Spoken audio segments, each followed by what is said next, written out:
लड़के कहे अब ही बनरमी उमरिया हो क्रिया ले लबालम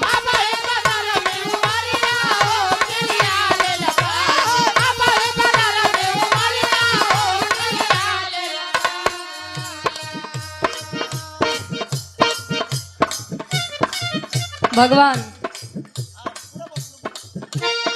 भोलेनाथ अच्छा समझे समझे में फेर होते गुरुजी समझला तो ईश्वर और भक्त के बाद बा समझला तो दुल्हा दुल्ही के बाद बा समझला गुरुजी लड़का और लड़की के बाद बा समझे समझे का अपन अपन फेर होते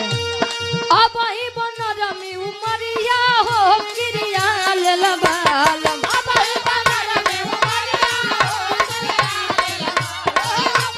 क्या बात है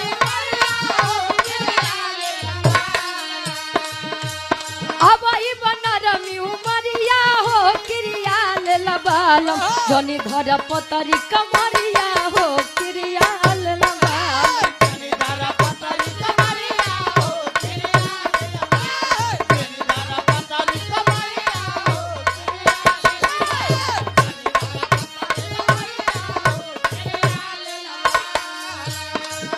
और